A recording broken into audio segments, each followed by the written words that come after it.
Assalamualaikum warahmatullahi wabarakatuh. Alhamdulillahirabbil alamin.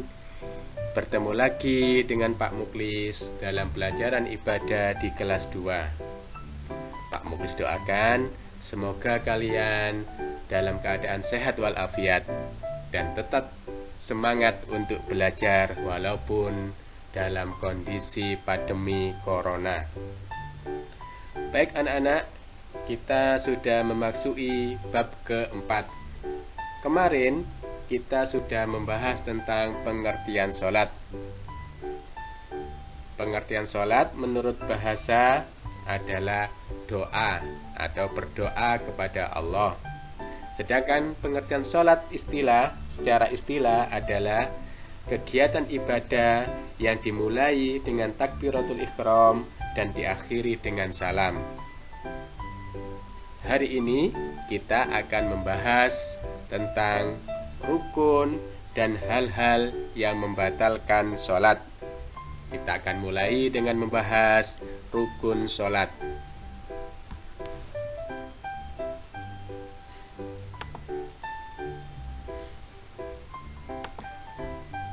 Rukun sholat adalah serangkaian gerakan dan bacaan yang harus dilakukan dalam sholat. Jika tidak dilakukan, maka sholatnya menjadi tidak sah atau batal. Saya ulangi lagi ya. Rukun sholat adalah serangkaian gerakan dan bacaan yang harus dilakukan dalam sholat. Jika tidak dilakukan, maka sholatnya menjadi tidak sah.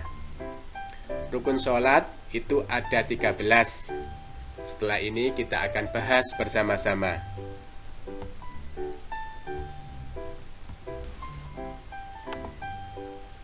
Baik anak-anak, kita akan membahas rukun sholat yang jumlahnya 13.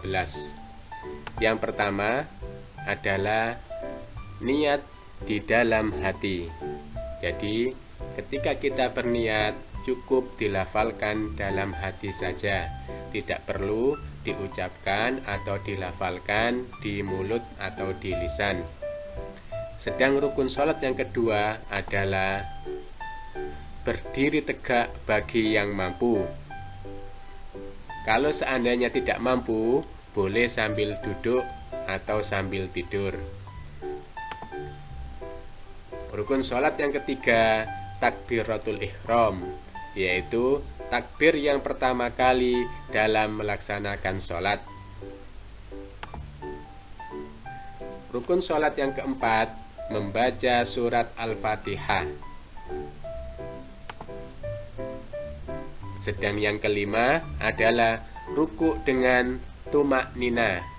Tumak nina artinya tenang. Jadi ketika kita ruku, maka kita harus posisi tenang, tidak boleh terburu-buru atau tergesa-gesa.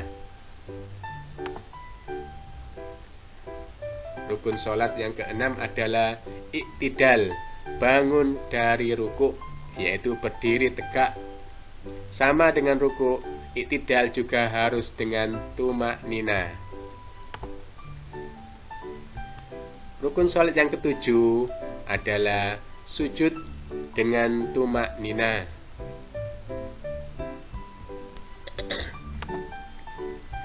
Baik anak-anak, kita lanjut dengan rukun sholat yang ke-8, yaitu duduk di antara dua sujud atau disebut juga dengan duduk iftiros. Sama, dalam duduk iftiros kita juga harus tumak nina, yaitu tenang, tidak terburu-buru ataupun tergesa-gesa. Rukun sholat yang ke-9 adalah duduk tawarruk, duduk yang terakhir. Sedang rukun sholat yang ke-10 adalah membaca doa tasyahud. Rukun sholat yang ke-11 membaca sholawat kepada Nabi Muhammad Sallallahu Alaihi Wasallam. Rukun sholat yang ke-12 membaca salam. Rukun sholat yang terakhir atau yang ke-13 adalah tertib menjalankan rukun sholat, yaitu harus urut, tidak boleh lompat-lompat, mulai awal sampai akhir harus urut berurutan. Baik anak-anak, itu tadi adalah rukun sholat yang jumlahnya 13. Sekarang kita akan membahas hal-hal yang membatalkan sholat. Hal-hal yang membatalkan sholat adalah sesuatu yang dapat merusak dan menjadikan sholat kita tidak sah atau batal. Apa saja itu? Baik, kita mulai.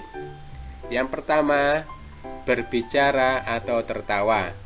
Jadi, kalau kita sholat, kita tidak boleh berbicara atau tertawa, karena nanti sholatnya menjadi tidak sah atau batal. Yang kedua, banyak bergerak. Yang ketiga, mengeluarkan hadas.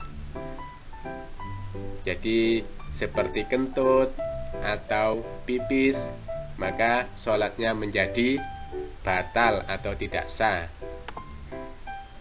Yang keempat, makan dan minum. Kalau kita sholat, kita tidak boleh makan atau minum.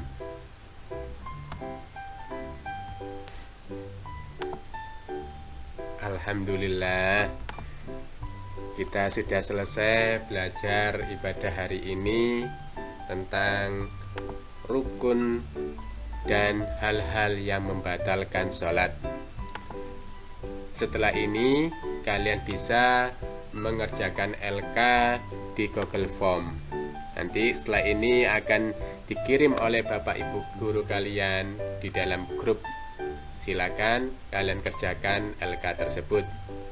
Jangan lupa sebelum mengerjakan, kalian pelajari lagi materi ibadah bab 4, yaitu tentang melaksanakan sholat fardu di buku paket ibadah kalian semua.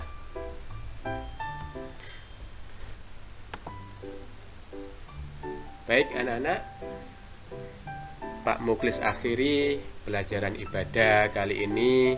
Jangan lupa tetap dijaga sholat 5 waktunya, jaga kesehatannya. Kurang lebihnya Pak Muklis mohon maaf.